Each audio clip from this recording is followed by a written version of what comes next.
Guys, mag-apartment tour tayo and today share ko sa inyo kung anong itsura ng aking apartment.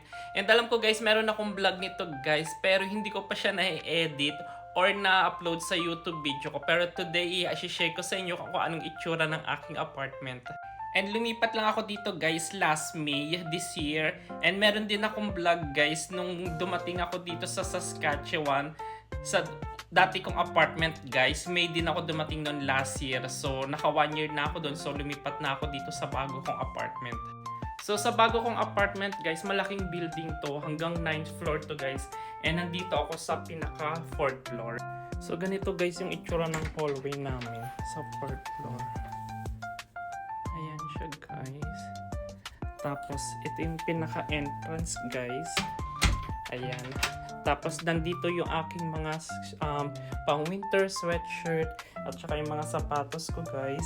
Ayan siya guys. Tapos ito guys ang aking lagay ng mga winter din. Tapos mga tuwalya, mga bedsheet. Ayan guys. Tapos ito, dito iba naman to guys. Pang sasakyan ko siya lagayan. Sobrang daming storage nitong apartment to. And ito palang apartment ko guys, is a 1-bedroom apartment. Compared do sa dati kong apartment, 2-bedroom yun. So sa pagpasok guys, ito na yung aking sala. So ito yung mga empty boxes ko guys. Nung naglipat ako, dyan ko na lang guys nilagay kasi wala rin naman ako ibang paglalagyan. And ito yung aking mga chairs, tapos yung table. Bigay sa akin to guys ng kaibigan ko ni Aileen at saka ni Alex. Thank you. Kahit pa paano guys, may laman tong aking sala kesa mukhang empty. Tingnan. Tapos dito na guys, sa kanan ko yung table and chairs. Sa kusina ko na to guys. Ito na yung pinaka-kusina guys. Ayan.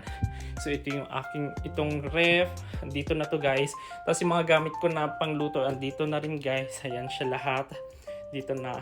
Tapos andito yung pinaka-pantry area ko. Ang dami niyang storage guys. Ayan. Ito. Tapos mga open condiments ko guys. Tapos ito pa. Ayan. Tapos andito yung mga plates, mga baso. Ayan guys. Ito yung lutuan. Tapos ito na yung pinaka-kwarto ko guys. Itong kwarto ko guys, iniba ko na yung itsura nito guys nung nag-winter na, nag-snow na. Dati yung aking bed nandito siya sa gilid. Pero ngayon, since parang gusto ko kasi makita guys yung sa window kapag nag-i-snow. So kaya niligay ko na siya dito. And dito ko nilagay yung aking vanity table. So para may divider siya. Ganyan yung itsura niya guys. Ayan. Ito yung aking electric fan. Tapos yan kay Mama Mary, kay Papa Jesus. At ito ang aking cabinet. Ayan guys.